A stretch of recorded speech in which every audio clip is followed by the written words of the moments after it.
Bismillahirrahmanirrahim. Assalamualaikum warahmatullahi wabarakatuh. Alhamdulillahirabbil alamin wassalatu wassalamu ala asyrafil anbiya wal mursalin sayyidina Muhammadin wa ala alihi wa ashabihi ajmain. Asyhadu an la ilaha illallah wahdahu la syarikalah wa asyhadu anna Muhammadan abduhu wa rasuluh la nabiyya wa la rasula ba'dah.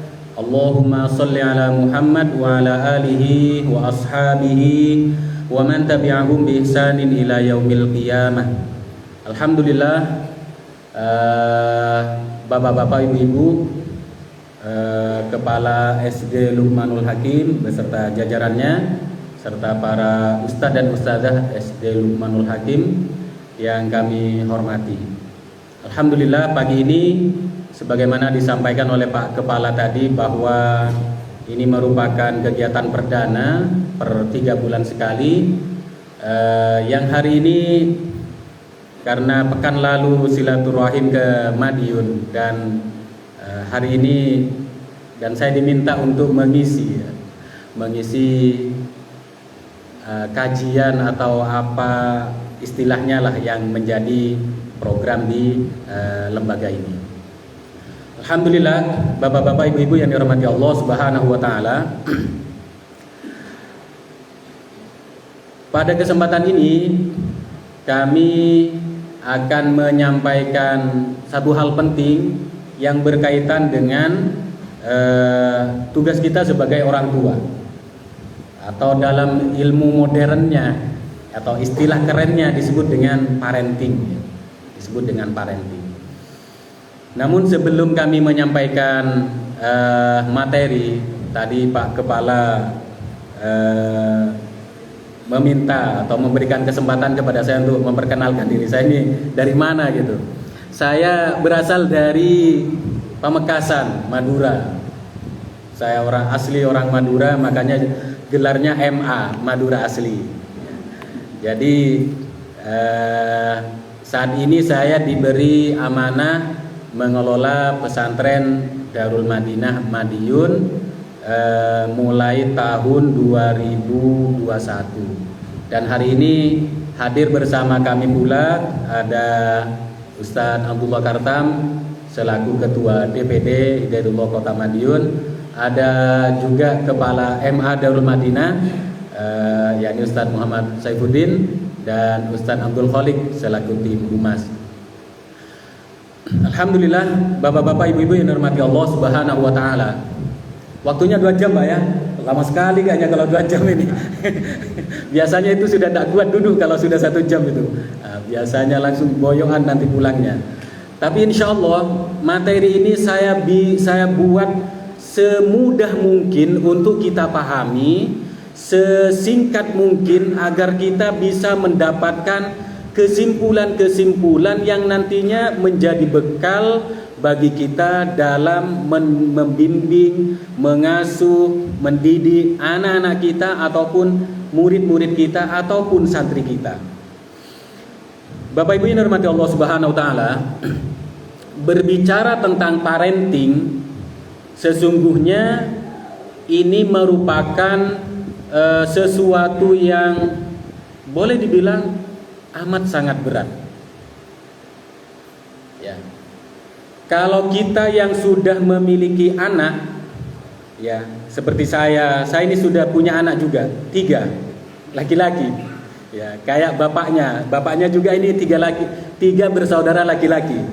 Nah, pas turun ke anak saya juga 3 laki-laki, masya Allah ya. Nah, merasakan kalau panjenengan sudah memiliki putra putri yang sudah mulai beranjak remaja, di situ mulai beratnya menjadi orang tua. Oh, kalau masih kecil, itu mah lucu-lucunya aja, santai itu masih. Ya paling banter mungkin nangis, diarahkan dikit sudah selesai. Tapi kalau sudah mulai masuk remaja, disinilah emosi kita sebagai orang tua itu diobok-obok. Mumpung kalau anak kita masih kecil, anaknya putra putri kita masih kecil, ataupun mungkin seperti saya, anak saya sudah kelas 1 SMK, maka mari kita sama-sama pagi ini belajar. Sebenarnya bagaimana caranya mengasuh anak-anak kita hingga anak-anak kita itu terhantar sebagaimana impian dan harapan kita semuanya.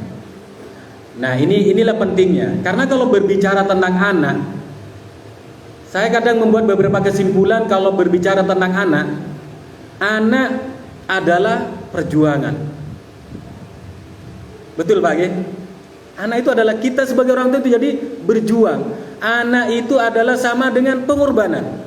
Kita akan berkorban, mengorbankan apapun, bahkan derayan air mata itu akan kita munajatkan kepada Allah untuk anak kita itu soleh-solehah seperti yang kita harapkan. Anak itu adalah kesabaran, karena memang mendidiknya itu membutuhkan kesabaran yang luar biasa. Saya hampir tiap malam itu menulis, salah satunya tentang yang terbaru saya menulis itu adalah tentang regulasi emosi ya.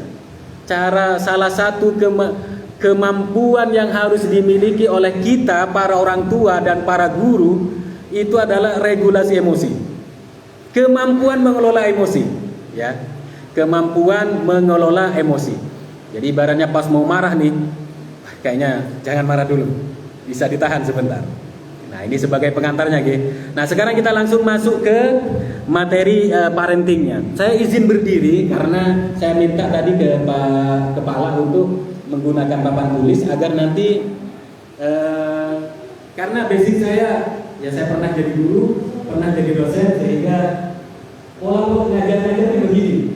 Ngajar-ngajarnya begini atau menjelaskan materi begini, tidak biasa pakai slide karena kalau slide itu nanti ya terlalu canggih. Saya biasa pakai yang sederhana saja. Bapak Ibu dan Allah Subhanahu wa Ta'ala, coba panjenengan ingat-ingat siapa di antara kita yang bukan produk atau hasil dari pola asuh tertentu? Ada? Semua kita yang hadir di ruangan ini itu adalah produk atau hasil dari pola asuh yang dilakukan oleh Bapak Ibu kita. Mulai dari sejak Bapak Ibu kita itu memilih calon istri dan memilih calon suaminya, itulah cikal bakal kita. Mulai dari sapaan pertama, sentuhan pertama, sentuhan emosi pertama yang diberikan oleh kedua orang tua kita, itulah yang kemudian membentuk kita hari ini. Jadi ibaratnya panjenengan mendapati anaknya putra atau putrinya suka ngambek, ya kembali lagi ke Bapak Ibu. Saya sudah ngambek ya. Ya, kalau anak Bapak Ibu berian, ya tanya aja, Bapak Ibu ini berian nggak? Maka salah satu kesimpulan pertama ini, semua kita, bahkan anak kita itu adalah produk dari pola asuh yang kita lakukan kepada anak kita. Dan dari beberapa referensi yang kami coba, karena memang salah satu hal yang saya biasa lakukan itu adalah membaca, menulis. Ya. Panjenengan nanti bisa kunjungi blog saya mengelola 3 blog, termasuk websitenya Berbulannya itu. Saya spesialnya adalah menulis. Salah satu concern saya, karena saya juga menyadari betul ternyata menjadi orang tua itu masya Allah beratnya. Walaupun tentu mulia, tapi beratnya menjadi orang itu, masya Allah. Jadi Bapak Ibu sekalian yang bermanfaat, lihat kesimpulan pertama, semua kita itu adalah hasil dari pola asuh yang sudah diterapkan, dipraktekkan oleh Bapak Ibu kita. Yang kemudian sekarang pola asuh yang diturunkan oleh orang tua kita kepada kita itu kita turunkan kepada anak kita. Kita turunkan kepada anak kita. Yang berikutnya, bahwa pembelajaran emosional yang pertama dan yang paling berkesan hingga nanti itu tertanam dalam alam bawah sadar anak itu adalah usia 0 sampai 6, yakni yang disebut dengan usia golden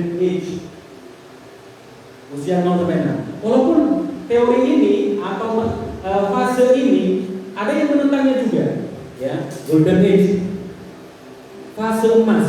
Ini biasanya di beberapa kajian tentang psikologi ataupun parenting, fase emas dari anak kita yang merekam semua perilaku, semua pesan, itu adalah yang paling berpengaruh adalah di usianya.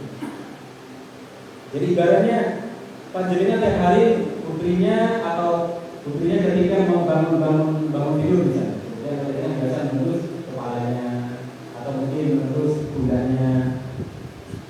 Elusan itu semacam ikatan emosional yang diberikan oleh kepada putra putri panjenengan. Ini akan direkam oleh anak kita pada usia ini.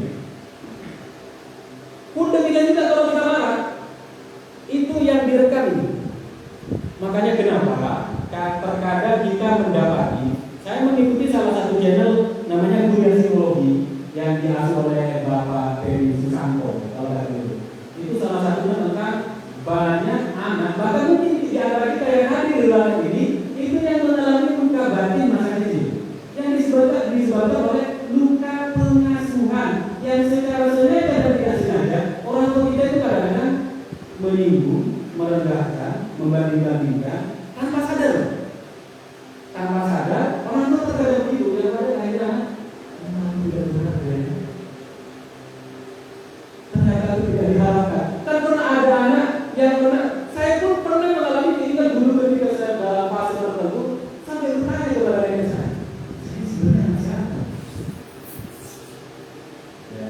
Nah, itu adalah salah satu fase-fase penting yang sangat merekam atau sensitif terhadap semua hal yang ada di sekitar anak kita.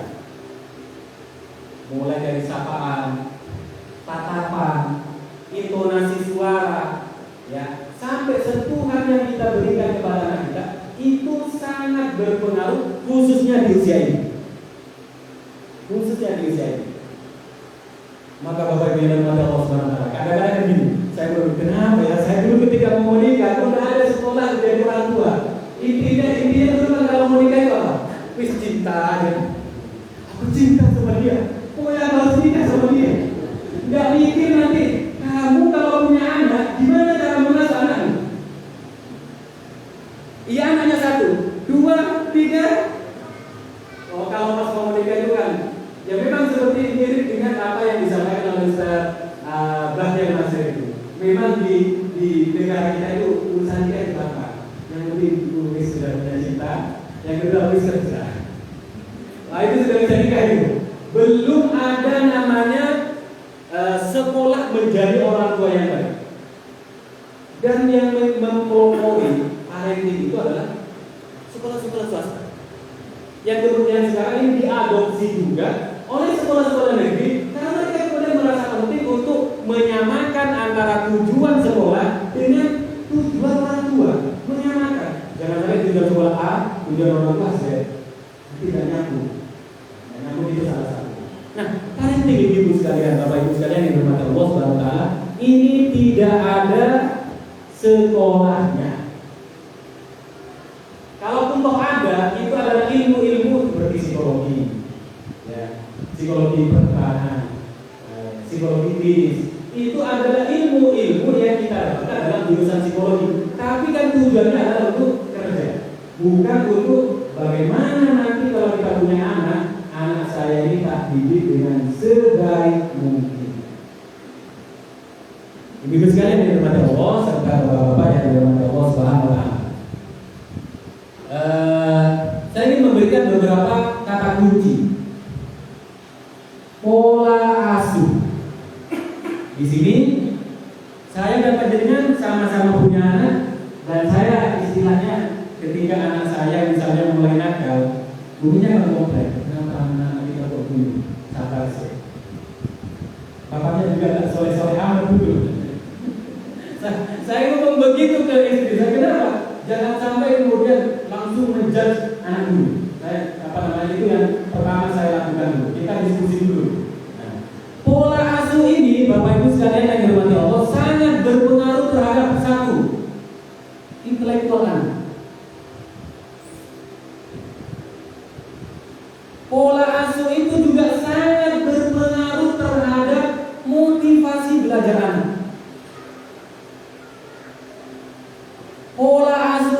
juga berpengaruh terhadap kecerdasan emosional anak. Pola asuh itu juga berpengaruh terhadap pembentukan kepribadian anak. Kepribadian termasuk karakter, termasuk nanti sikap bullying yang akan baik anak ini menjadi pelaku bullying ataupun menjadi korban bullying, itu kata kuncinya di sini. Silakan panjenengan bisa merujuk semua apa yang saya sampaikan ke panjenengan, nanti buka Google Book ataupun Google Cedekia, panjenengan klik atau ketik pola asuh. Hampir semua penelitian tentang pola asuh dampaknya adalah kepada ini semua. Disitulah kemudian saya bersabar, ya Allah ya Rabbi, ternyata saya dulu menikah hanya modal cinta. Kenapa saya tidak membekali diri dengan ilmu menyatakan diri menjadi orang tua yang baik dalam mendidik dan mengasuh anak saya? Masya Allah, saya banyak-banyak beristighfar, banyak-banyak bertaubat. Saya punya pengalaman guru, Pak. Kan namanya saya orang Madura, kalau ngomong kan agak keras. Ketika anak saya pertama ini, saya kalau ngomong begini ini kan bagi orang Madura biasa. Ngomong begini, anak saya masih kecil, itu langsung keluarkan jiwa. Kaget mendengar suara saya. Saya itu saya ngomong begini, cuma bersuara begini aja, saya kaget. Kayak mana kalau saya marah? Ini baru ngomong harian, anak saya terkaget begini. Suara saya gimana nih? Bapak Ibu dan Allah SWT tidak terlambat. Tidak ada kata terlambat untuk kita belajar.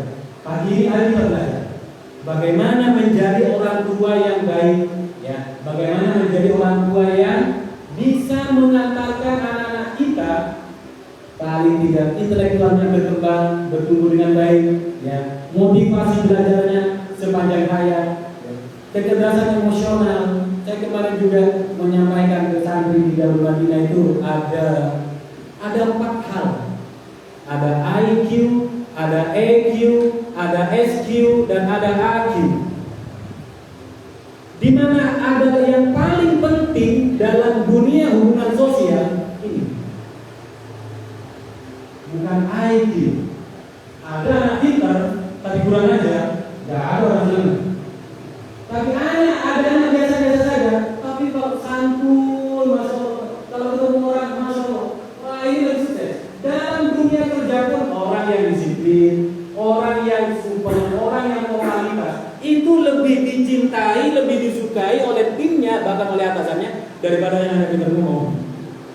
Yang ini tidak pintar ngomong, konsep teori, wow, keren. Tapi giliran datang lambat terus. Di dalam suruh kerja nggak pernah tuntas, di dalam nggak pernah. Nah, ini salah satu emosional. Dan yang kerja dan dasar emosional itu salah satunya ditentukan oleh pola asuh. Pola asuh. Nah, dari sini kemudian kita sama-sama belajar sebenarnya bagaimana cara mengasuh anak, ya. Cara mengasuh anak kita itu sehingga anak kita bisa menjadi sesuai dengan yang kita harapkan. Sebelum masuk ke pola asuh, kira-kira panjenengan ini menganut teori apa dalam mendidik anak?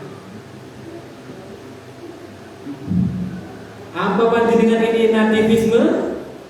Apa panjenengan ini empirisme? Apa panjenengan ini konvergensi? Apa panjenengan ini yang fitrah? Mungkin kalau panjenengan mendengar istilah ini sudah optimis sekali bahasanya. Tak jelaskan secara singkat. Nanti di sini itu gini. Anak saya wis tak biarno, tak jarno. Belajar tak belajar wis sudah ditetapkan Tuhan. Wis gak usah sekolah yang bagus-bagus, gak usah les-les, gak usah. Wis terserah Tuhan. Itu nanti bisu. Ada orang tua yang begitu? Ada. Dia ada istilahnya tidak mau peduli apa-apa. Nanti Tuhan akan memperbaiki.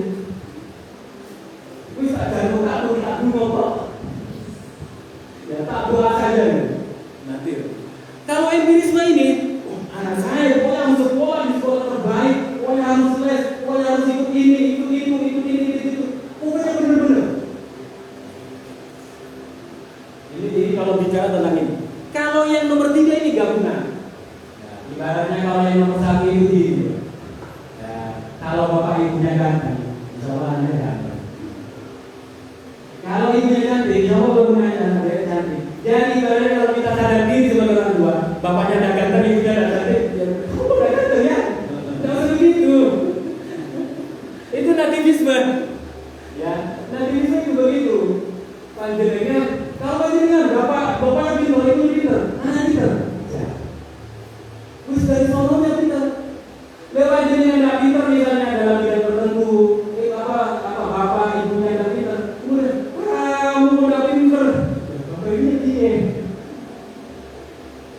Nah, ini yang orang ini yang berdewa-dewakan biasanya terang. Bangun pejabat dengan ini. Masa kamu tidak bisa jadi pejabat kayak bangun? Nah, kalau korban nomor 3 ini biasanya gabungan ini. Kamu wis keturunan orang hebat, kamu tak sekolahkan di sekolah hebat, nanti kamu akan jadi orang sukses. Tapi ketiga-tiganya 1, 2, 3 ini itu lebih fokus kepada kemampuan orang tuanya, finansial orang tuanya, sekolahnya yang bagus. Lupa meminta kepada Allah, tidak melibatkan yang keempat. Silakan mulai hari ini, sejak panjenengan ketemu saya hari ini, sesekali bacalah buku-buku tentang psikologi. Saya sering sekali membaca buku-buku psikologi perkembangan anak, di mana anak yang memiliki kecerdasan IQ yang sangat tinggi, itu salah satu permasalahan besar mereka itu adalah di sini. Emosional. Saya pernah diundang di mana itu? Badan saya ya Pak ya. Saya di situ berbicara tentang MT, bukan madrasah sendiri ya, tapi multiple intelligence. Kecerdasan majmuk. Panjenengan Pak Eko baca bukunya Pak Munir Khotib. Judulnya Sekolahnya Manusia. Sekolahnya Manusia. Ya. Ada juga bukunya judulnya adalah Kecerdasan Majmuk. Ini sebenarnya pagi ini panjenengan harus tahu istilah-istilah ini karena masih banyak orang tua yang masih memandang bahwa IQ atau eksakta itu adalah satu-satunya penentu sukses tidaknya anak. Sedangkan kalau anak pintar bahasa, kamu belajar bahasa, terus tidak cerah masa depan. Kamu belajar pertanian, terus tidak cerah masa depanmu. Mungkin kita makan bawang. Ngaji dia yang kaya, salah satu orang lain ngaji dia kaya dengan apa? Pengusaha bawang ya? Berapa di sini? Kalau saya lewat di sini, masya Allah bawangnya ini siapa yang nyata ini?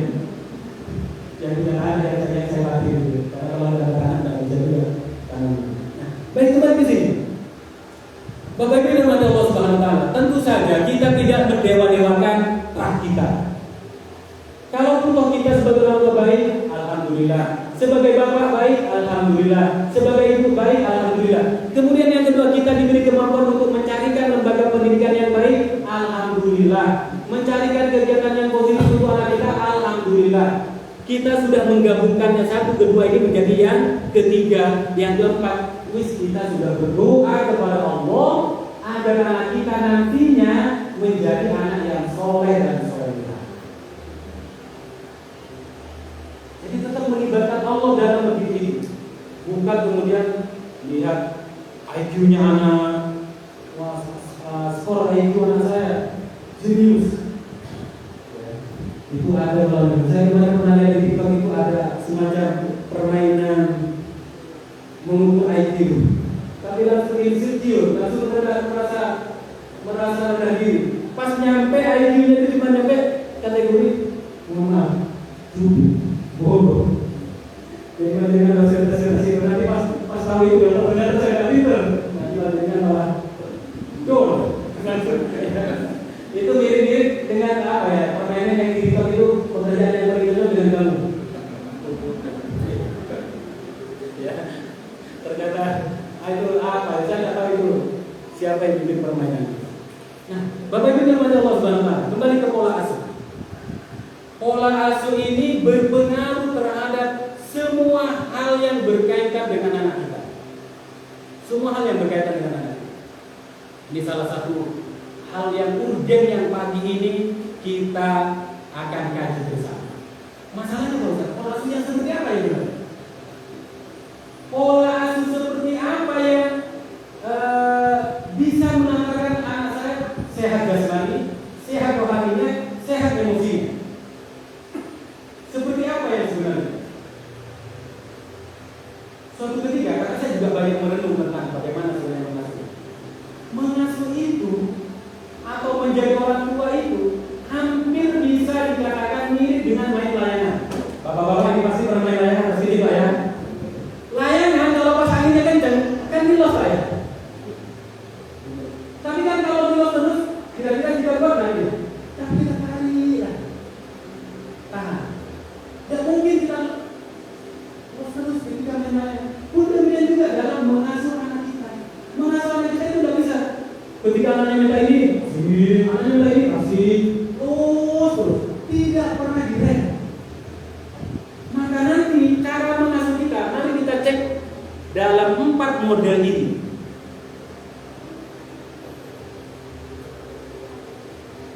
Yang pasti, sebelum kita membahas 4 model ini, ada 2 hal itu yang pasti ada dalam mengasuh anak.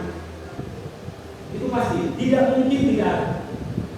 Yang pertama, itu pasti ada kontrol. Maksudnya kontrol bagaimana? Kita kan pernah melarang anak kita, tidak boleh makan ini, melarang, membatasi. Pasti kita sebagai orang tua akan melakukan itu. Jangan main di sawah, jangan main di jalanan, jangan main di sungai, nanti nyemplung. Larangan-larangan, pembatasan itu pasti akan dilakukan oleh kita sebagai orang tua. Termasuk adalah harapan dia. Nah, nanti bapak sama ibu kayak ini kamu tidak dokter. Itu apa? Karena ini termasuk kontrol keinginan. Kita secara tidak sengaja, secara langsung atau tidak langsung kita ini sudah melakukan pengasuhan yang sudah masuk dalam kategori ini. Kategori yang kedua, unsur yang kedua dalam mengasuh anak itu pasti ada namanya kehangatan.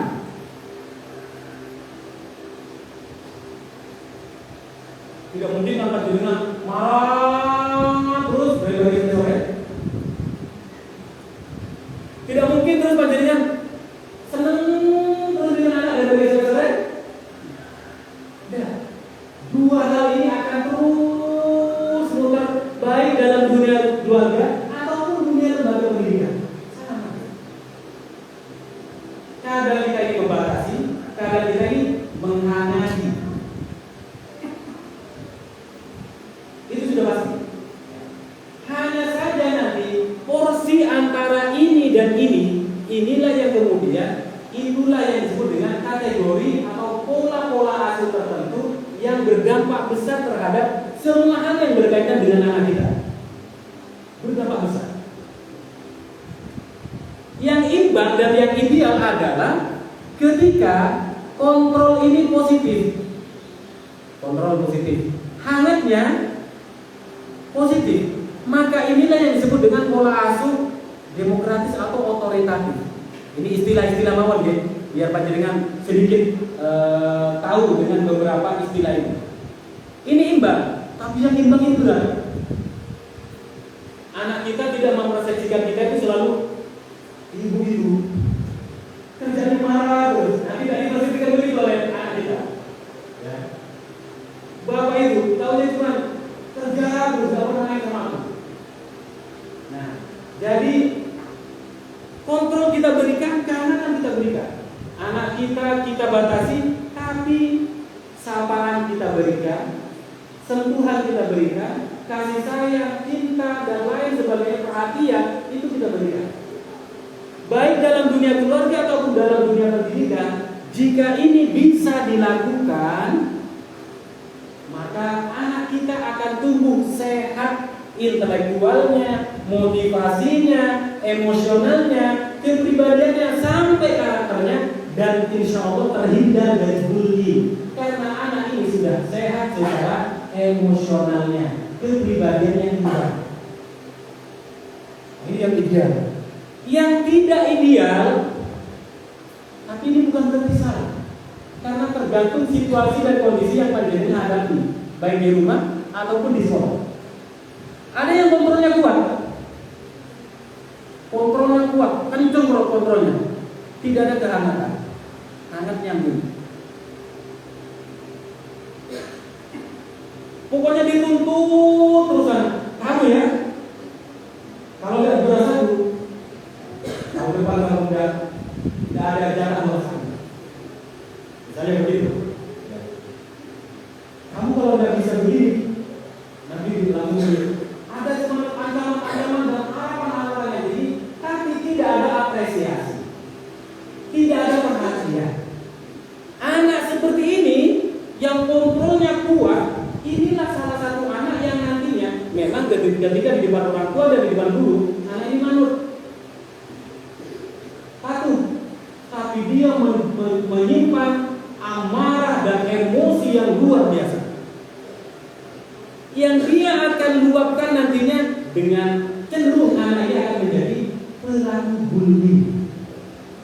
Anak seperti inilah nanti akan menjadi pelaku bullying karena terlalu kontrolnya kuat. Apalagi kalau anak ini misalnya hukuman fisik juga dapat diberikan baik oleh bapak ibu, sementara apresiasi kebagian minim dalam bahasa kita, maka anak inilah yang nantinya akan menjadi pelaku bullying. Kenapa? Dia akan mencari pelampiasan. Aku di rumah sudah bawa betul, main terus, tidak ada kerja terus. Pas di luar, dia akan mencari pelampiasan amarah dan emosi. Pelampiasan amarah dan emosi.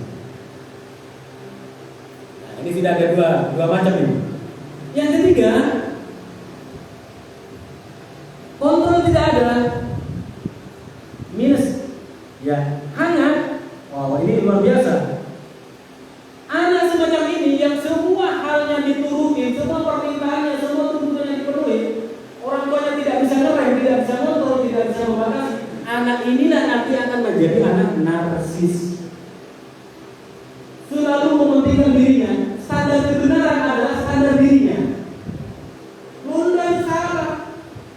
Begitu terus. Ini akan menjadi melahirkan kepribadian anak ini selalu ingin dijadikan, diperhatikan. Kenapa? Karena dalam masa kecilnya dia selalu mendapatkan perhatian, selalu dilayani.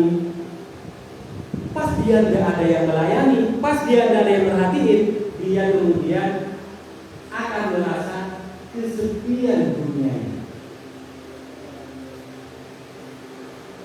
ini. Ini anak yang ini akan lahir menjadi anak yang narsis. Anak semacam ini tuh suka ngumpul. Yang ini juga suka ngumpul dengan gengnya kalau yang ini. Nah, kalau ini nih, dengan apa istilahnya? Komunitas biasanya agak lebih mewah. Yang paling fatal adalah kontrol minus, kehangatan juga minus. Anak inilah yang kemudian kita temui di jalanan, dialah yang disebut dengan anak yang tunawisma. Anak ini sudah kehilangan peran orang tua, sudah kehilangan peran ibu, sudah kehilangan peran keluarga. Dia kehangatan sudah tidak ada, kontrol juga tidak ada. Maka kemudian anak semacam ini, masya Allah, itu luar biasa. Bapak Ibu dan Allah Subhanahu wa Ta'ala, inilah yang sebenarnya. Silakan mari kita merenung, di manakah posisi kita ini? Saya yakin panjenengan yang hadir pada kesempatan ini lebih banyak yang di sini. Ya, kita memberikan kontrol, kita memberikan pembatasan, kita ngerem kepada semua apa yang diminta oleh kita. Termasuk perilakunya, kita mengenalkan baik buruk kepada anak kita. Kita mengenalkan sopan santun kepada anak kita. Sudah mengenal. Sekaligus kita juga memberikan perhatian. Memang kalau pembahasan begini ini, ya memang lebih tepatnya kalau sebelum menikah jadi takut nanti. Kalau ya tepatnya kalau sudah menikah, sudah punya anak itu sudah belajar bersama. Bagaimana menjadi orang tua yang tepat dalam mengasuh anak. Nah, tapi memang dari sekian banyak model-model ini, inilah yang terbaik. Imbang. Seperti yang saya bahasakan tadi, terkadang kita lepas layanan itu, tapi terkadang kita tarik, lepas lagi, tarik lagi. Tidak semuanya los, tidak semuanya ini diberikan, tapi ada pembatasan. Mari kita hindari yang nomor 2. Terlalu ngontrol kuat, Masya Allah. Ada 2 kemungkinan sebenarnya. Anak ini akan menjadi pelaku bullying atau menjadi korban bullying. Kalau dia lemah mentalnya dan tidak mendapatkan sasaran, dia cenderung akan menjadi korban bullying. Tidak bisa membela diri karena dia tidak pernah diberi kesempatan untuk berbicara, menyampaikan pendapatnya, unek-uneknya. Saya sedikit sharing pengalaman saya dalam mendidik anak saya. Walaupun saya tak tahu sukses atau tidaknya, saya belum bisa menjamin. Anak saya 3 laki-laki. Kalau saya pas pulang ke Lamongan, saya LDR, ceritanya ya, saya di cerita di Lamongan. Itu kalau saya pulang, saya mengusahakan untuk ketika saya pulang itu harus makan bersama. Sesederhana apapun makanan itu wajib duduk bersama, makan bersama, dan harus berdekat. Gak boleh makannya bisa-bisa. Itu untuk mengikat emosional anak. Jadi mungkin kalau ada di antara bapak-bapak yang jarang ketemu anaknya, ciptakan salah satu momen di mana momen itu berkesan. Saya kalau di RRI, saya tiap Selasa pagi itu ngisi RRI di Kota Manado. Sebulan 2 kali. 2 tahun kemarin itu saya ngisi tema tentang keluarga. Insya Allah saya mau sudah terbitkan bukunya. Karena biasa saat ketika mengisi di RRI itu saya biasa nulis dulu, bukan kemudian ada ceramah. Tapi saya nulis dulu sepekan sebelumnya atau minimal sehari sebelumnya saya harus belajar membaca, melihat buku apa yang harus saya sampaikan. Apa yang harus saya sampaikan? Bukan kemudian langsung ya sebagaimana tadi Anda datang langsung ceramah. Wah itu saya bukan levelnya. Jadi belajar dulu. Alhamdulillah 2 tahun saya dipercaya mengisi di RRI itu. Temanya juga suka pendidikan keluarga. Anda saja ternyata bisa diterbitkan, ya. Bisa diterbitkan. Kemudian mulai bulan Rabiul Awal kemarin saya ganti tema, minta tema ke RRI untuk kemudian saya lebih fokus kepada pendidikan keluarga. Kalau yang disebutkan tentang pernikahan, berumah tanggaan, makanya saya pernah ada salah satu judulnya itu family time. Family time itu penting. Kayak hari Ahad begini, habis kajian begini nih panjangnya family time bersama bapak ibu bersama anak. Dan sebisa mungkin kalau sudah family time, main HP. Ya fokuslah dengan anak, mainlah dengan anak, mainlah dengan keluarga. Bukan kemudian di rumah sudah banyak HP, pas healing ya, main HP juga apa bedanya? Mesti tahu lah. Saya justru sangat keras sekali ketika lagi makan main HP, taruh. Jadi gaya munasinya saya itu agak gini deh, karena kan anak kaki, jadi alat keluar. Jadi kalau sudah ada sesuatu kamu itu. Nah, mungkin itu salah satu cara. Ini Bapak Ibu sekalian, ini bisa menjadi korban bullying dan akan menjadi pelaku bullying. Tinggal kita kata kuncinya memang dari sekian model pengasuhan itu adalah kata kuncinya adalah memang ibaratnya kalau saya boleh memberikan saran, ya memang kita harus banyak-banyak belajar. Sekarang itu kan kita sudah zaman media sosial. Saya pernah ditanya oleh salah seorang jamaah ketika misi halal bihalal di Kota itu. Sekarang itu bagaimana ya cara mengembangkan diri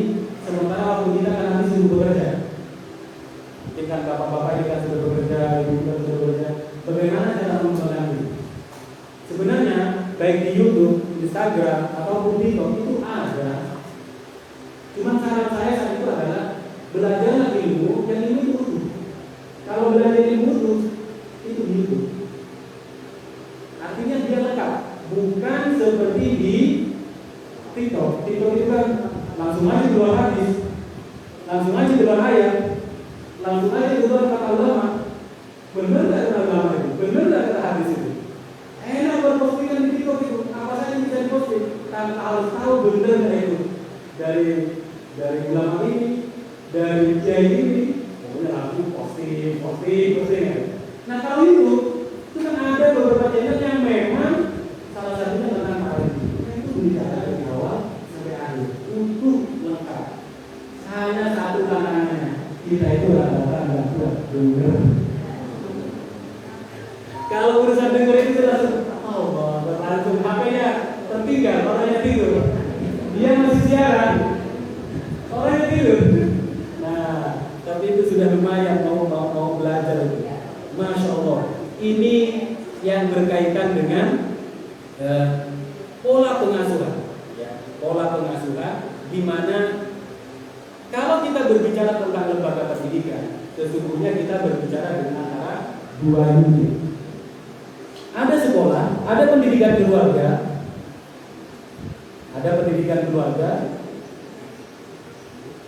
pendidikan formal. Kalau menurut Ki Hajar Dewantara di negara kita itu ada namanya trilogi pendidikan.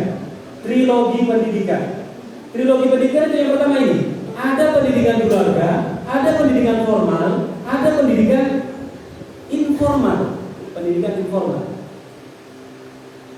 Ketiga-tiganya sebenarnya harus bersinergi. Baik antara pendidikan keluarga dengan pendidikan formal, khususnya yang nomor 1 dan nomor 2, itu memang harus sevisi. Nah, kemarin Pak Kepala itu kan menyampaikan, panjenengan minta materi apa Pak? Ini loh, komunikasinya itu begini. Anak saya kok kalau di rumah kok susah sholatnya.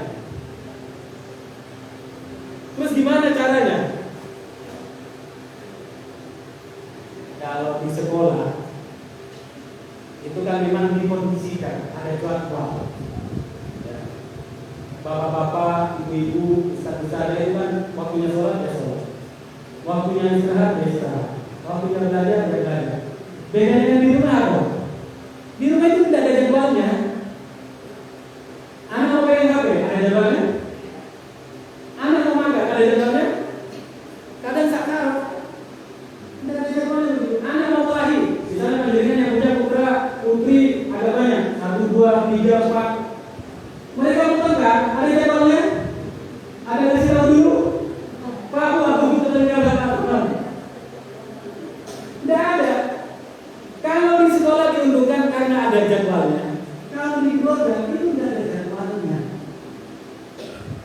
Sama dengan kalau di pesantren, khususnya bagian asrama, itu tidak ada jadwalnya. Walaupun sudah dijadwal ya, namanya lembaga berikut. Walaupun sudah dijadwal, terkadang itu juga tidak juga. Sama dengan mau mengusulkan dengan teman. Ya terus sudah ini. Tidak perlu ada usulan. Kan ada begitu ya. Nah, salah satu tantangannya, karena ini langsung saya jawab, ini kan kemarin Pak Kepala langsung menyampaikan ke saya pertanyaannya. Gimana caranya? Ya. Memang salah satu, kembali ke yang ini. Salah satu yang terdapat di pola asuh yang pertama itu adalah keteladanan.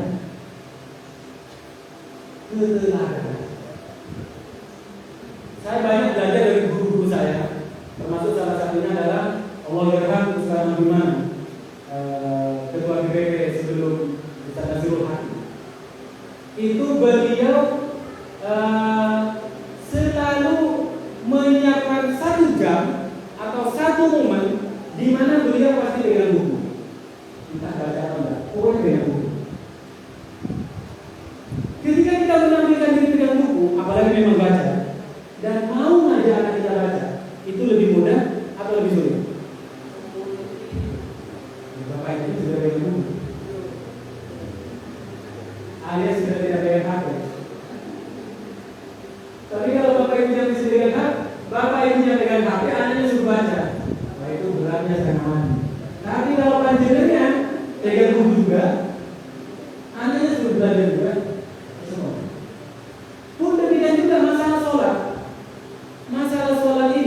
ibu-ibu tentu kan ada waktu halangannya. Yang berat itu di bapak. Makanya saya bilang dari itu Masya Allah berat. Di sekolah sudah diajarin di awal waktu. Bisakah kita di rumah awal waktu sholatnya? Ini salah satu tantangannya. Nah, tapi walaupun kita tidak bisa di awal waktu, paling tidak bapak ibu terlihat sholat. Jangan sampai terlihat oleh anak, bapakku tidak sholat, dari juga dia tidak sholat, masa aku disuruh sholat? Itulah yang kemudian nanti menjadikan anak tumbuh dengan dua standar nilai. Nah, aku disuruh sholat sama ustaz saya.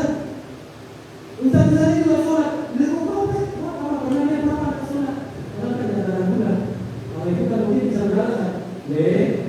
Ibu, umi atau ibu tidak ada guna. Memang haram sholat. Tapi kalau pas dia bapak tidak sholat, jadi gimana? Makanya kalau idealnya di masjid. Kalau tidak bisa masjid, berjamaah di rumah. Paling minimal bapak menampakkan diri sholat. Jangan sampai tidak kelihatan sholat. Memang harus nampak kalau dia sholat. Sehingga ibaratnya kalau mau nyuruh anak, kamu sholat. Sudah sholat. Nah, itu caranya untuk bisa gitu. Kalau saya pas pulang, saya memang tidak ke masjid karena saya bukan kemudian suka dengan masjidnya. Ya saya mungkin imam nanti kita saya sombong, ya. Karena bacanya Masya Allah, ya Masya Allah di situ diganti, sehingga saya baca begini gimana? Nah, kemudian saya sholat bersama saya dari imamnya, habis itu langsung spesial pada maghrib itu kalau saya pas pulang itu kasih langsung dengan saya. Ya Pak Ustaz, saya udah bisa ngaji. Ya paling tidak ambil HP-nya bapaknya atau HP ibunya, ambil beberapa video tentang ngaji, untuk belajar sama-sama. Atau apa yang bisa dilakukan, intinya kondisi itu harus diciptakan, bukan dibiarkan begitu saja. Karena pendidikan keteladanan itu ya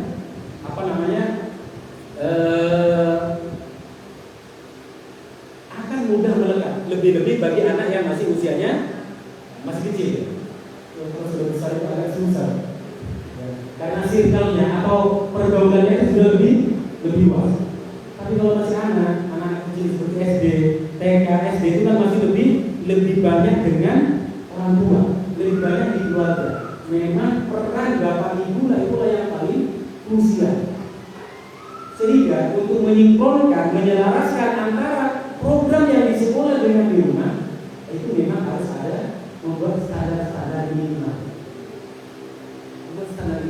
Kalau kita tidak bisa menghadirkan diri secara maksimal,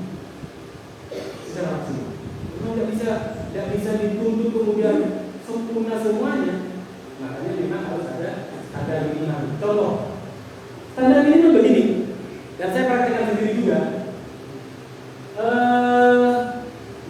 Sambil mengingat ketika dulu saya sekolah. Tak tanya sama saya, Mas, yang kedua, Mas, gimana pelajaran, gimana nilai lapornya? Oh, bagus semua. Dibandingkan dengan rapor saya yang Masya Allah dulu. Itu juga harus itu. Sehingga tetap apresiasi. Tentu dengan kebijakan tentu yang ada seperti saat ini. Seperti yang ada saat ini.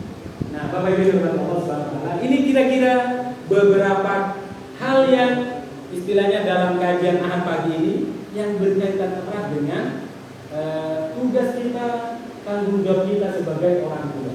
Barangkali nanti panjenengan ada yang ingin sharing ataupun bertanya, insya Allah dengan kami persilakan untuk kita diskusi bersama terkait dengan beberapa hal ini.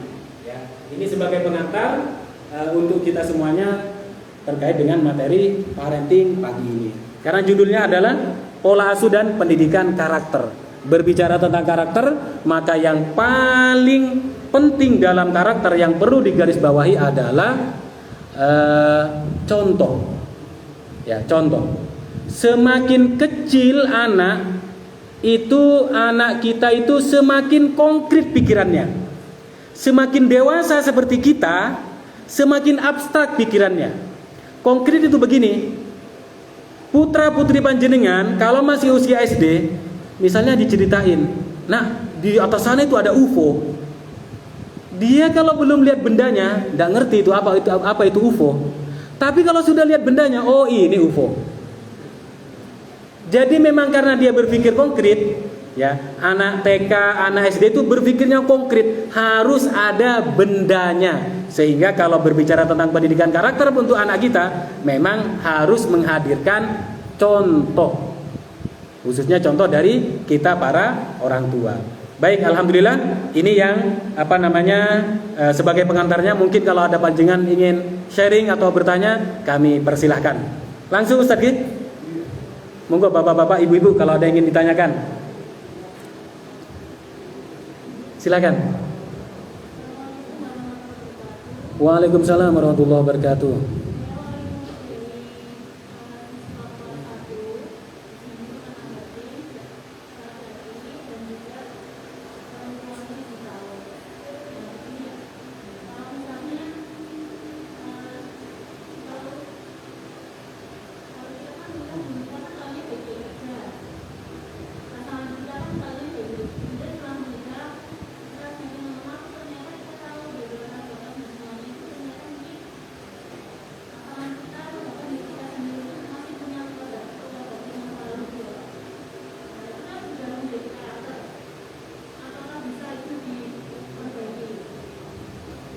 Masa lalunya itu.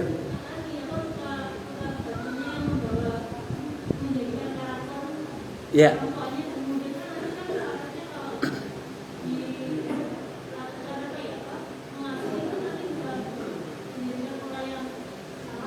Oke, baik. Kira-kira ada yang merasakan hal yang sama dengan yang ditanyakan ibu ini? Iya. Memang berarti betul Pak ya, bapak-bapak ibu betul. Ketika pas masih PDKT atau itu semuanya indah. Semuanya indah, masya Allah yang indah. Pas menikah, kok gini?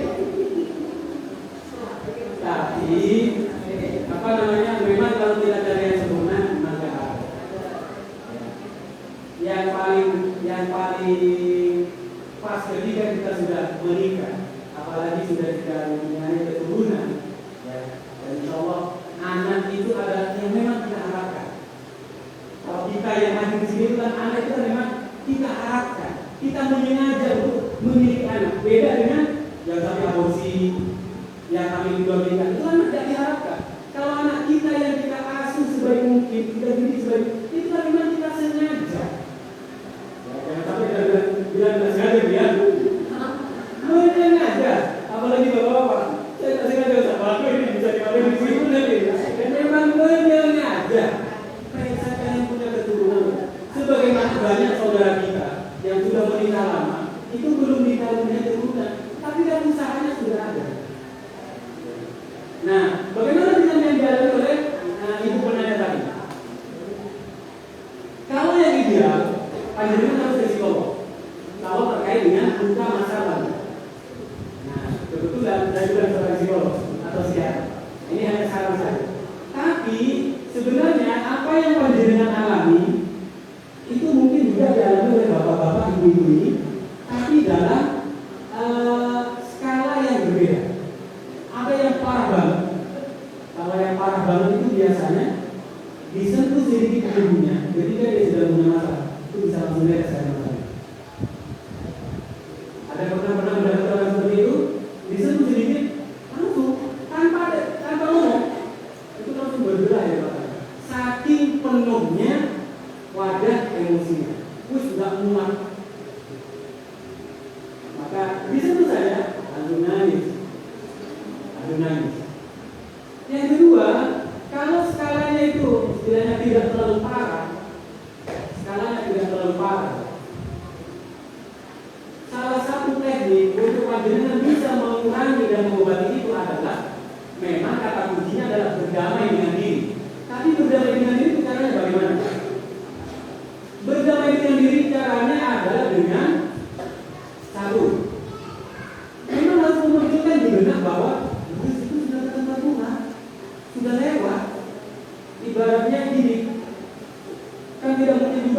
kita menyalahkan ini salah bapakku, ini salah ibuku, terus mungkin mereka keterbatasan ilmunya mereka dalam mendidik kita, hingga ternyata tanpa disadari kita pun akhirnya mengalami luka batin. Saya yakin tidak ada orang tua yang secara sengaja ya pengen melukai anaknya, tidak ada. Bisa jadi hal itu disebabkan oleh ketidaktahuan dan keterbatasan ilmu yang dimiliki oleh orang tua kita.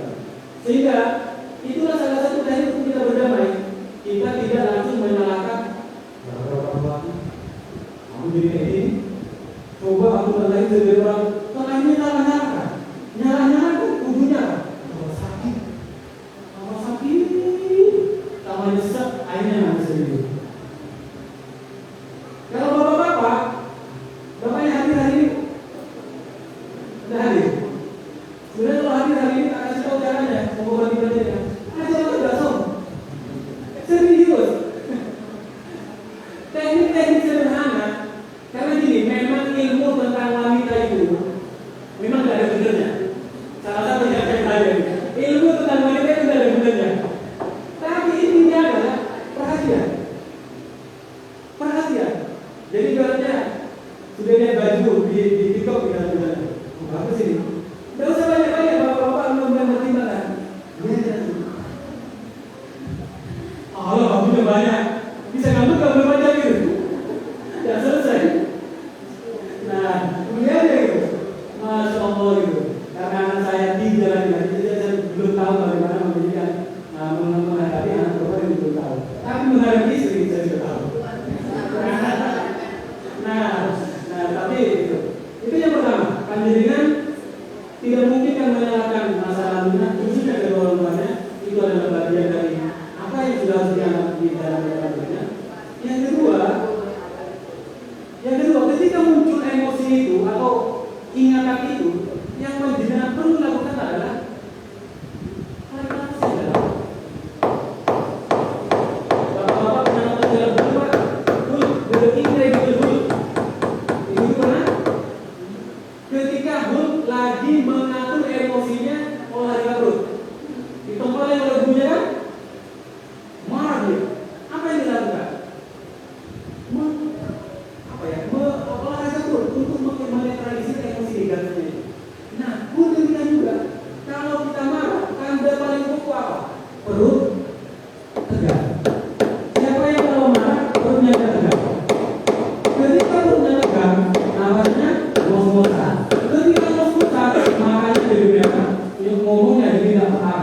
semuanya keluar supasa.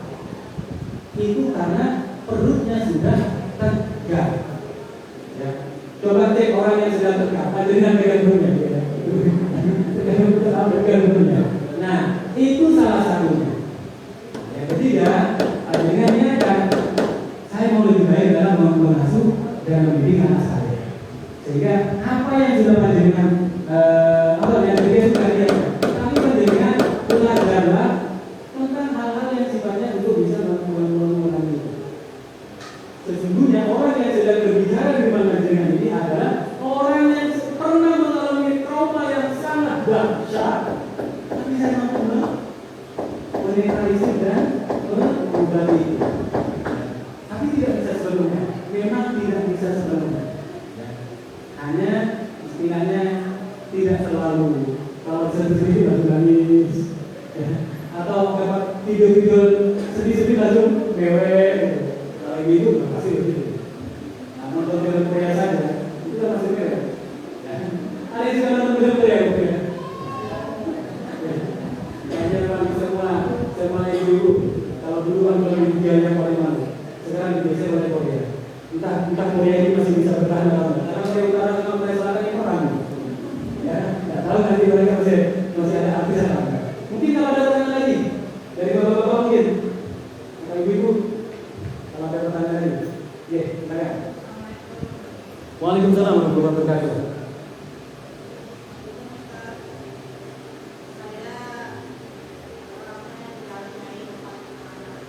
Masya Allah. Coba semua atau cewek semua ya? Masya Allah. Ideal sekali. Yang terakhir kelas 1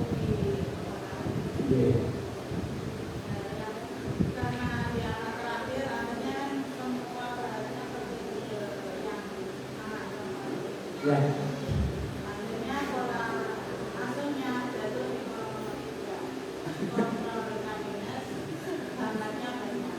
Iya. Akhirnya jadilah anak yang perfeksionis. Ketika dilarang salah itu Marisa namanya. Salah itu juga tidak mau belajar ya. Lalu akhirnya tidak mau. Itu kalau mau apa? Aku tahu jawabannya cuma aku lupa.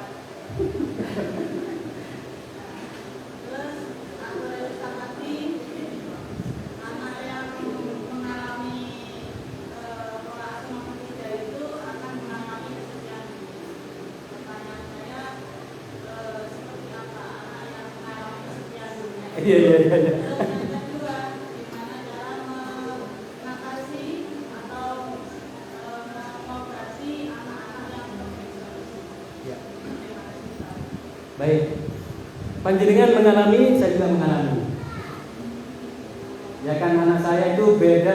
Yang pertama itu dengan yang kedua beda 4 tahun, dengan yang kedua dengan yang ketiga itu beda 5 tahun.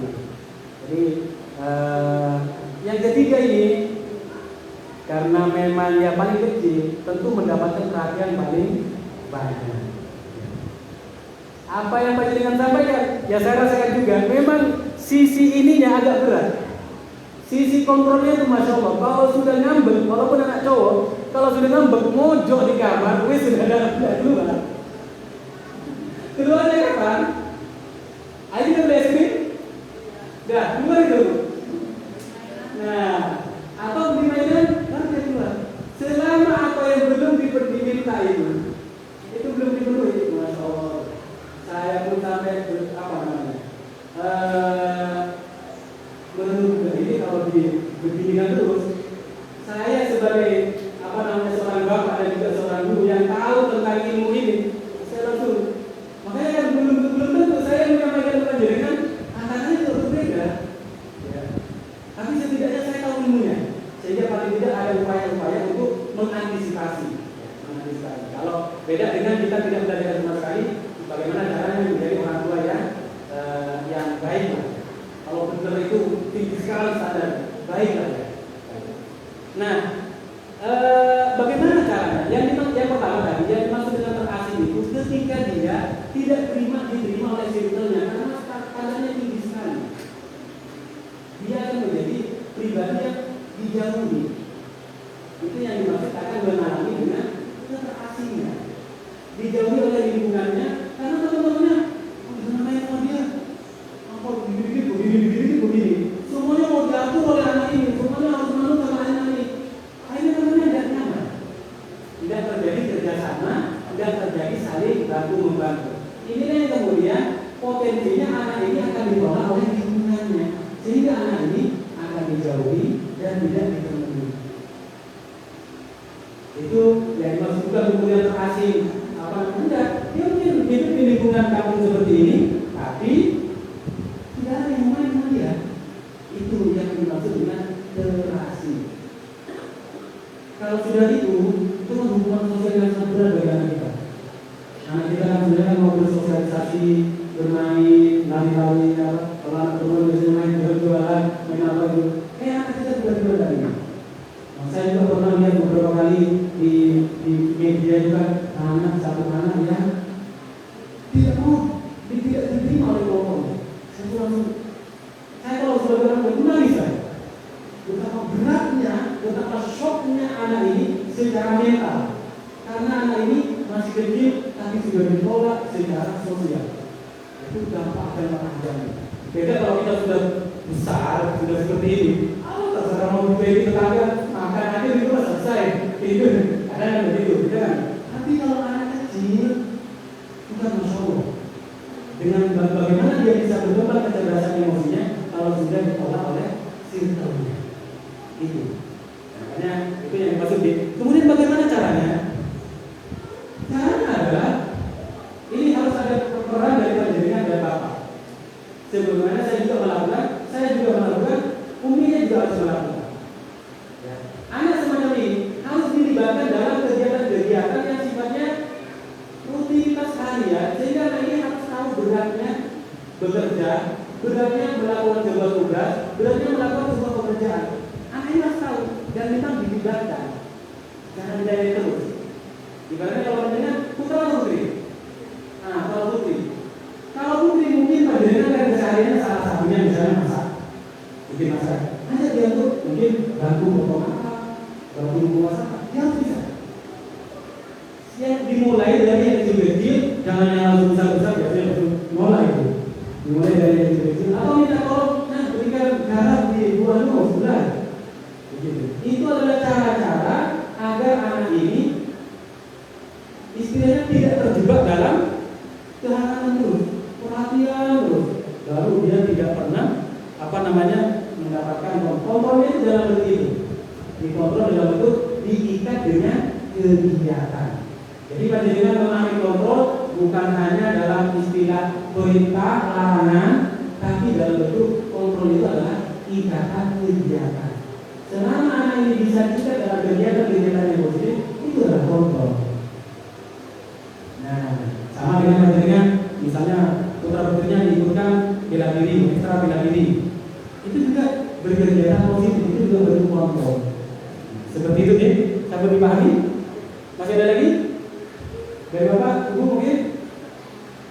Ya, mungkin insya Allah lain kali karena memang ilmu yang begini nih, saya tak kenapa akhir-akhir ini mungkin kalau saya punya anak, makanya saya jadi rajin belajar tentang ilmu ini karena istilahnya agak shock juga ketika mendapati banyak hal yang saya tidak tahu, banyak hal yang keliru dalam saya mendidik dan mengasuh anak saya.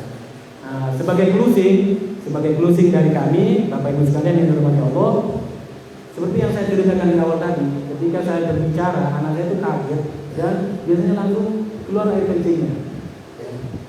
Dari situ kemudian saya belajar tentang banyak hal, di mana anak pertama saya itu, mohon maaf, mungkin bisa dikatakan uji coba saya dalam menjadi orang tua. Jadi masih banyak salahnya, masih banyak kelirunya, masih banyak kurangnya. Ya Allah, saya tuh sampai kalau minta maaf itu seriusan kepada anak saya. Yang pertama ya. Kalau yang kedua, ketiga kan saya sudah agak lumayan bertambah wawasan ya. Lumayan bertambah wawasan. Tapi yang pertama ini saya tuh kalau bertemu sering kata peluki, karena memang anak ini bisa dikatakan dalam tanda kutip itu uji coba. Semoga putra putri panjenengan yang pertama uji coba gitu. Seperti saya. Nah, terakhir karena tidak ada yang bertanya lagi ya, tidak ada. Ini saya membawa teman-teman dari Darul Madinah. Kebetulan kami diberi amanah oleh pembina untuk tahun 2025-2026 ini untuk membuka pondok putra. Pondok putra jenjang MTS dan MTS dan MA. Yang kampus 2-nya itu yang di Jiwan sebelum Mas Pati itu nanti akan dijadikan putra. Kemudian putrinya difokuskan di Batu. Jadi yang pertama itu putri, yang di Jiwan itu putra. Nah, apa keunggulan yang ditawarkan? Keunggulan yang kami tawarkan masih sama dengan beberapa yang dulu, yakni yang pertama Al-Quran atau tahfidzul Quran, kemudian yang kedua sains, yang ketiga bahasa, yang keempat lulus PTN dalam negeri bagi jenjang MA, putra maupun putri.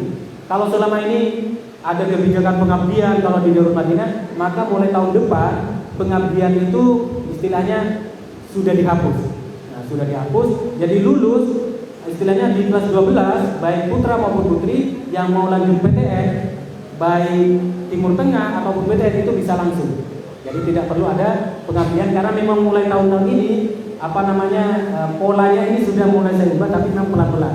Insya Allah tahun depan itu sudah tidak ada istilah pengabdian. Nah, ini sudah kami hapus ya, sudah kami tiadakan karena memang itu adalah hasil arahan dari pembina. Jadi keunggulannya adalah Al-Quran atau tahfidz, sains, bahasa dan lulus PTN bagi jenjang SMA dan MA. Kalau jenjang MTS dan SMP-nya itu fokusnya adalah Al-Quran atau tahfidz, sains dan bahasa.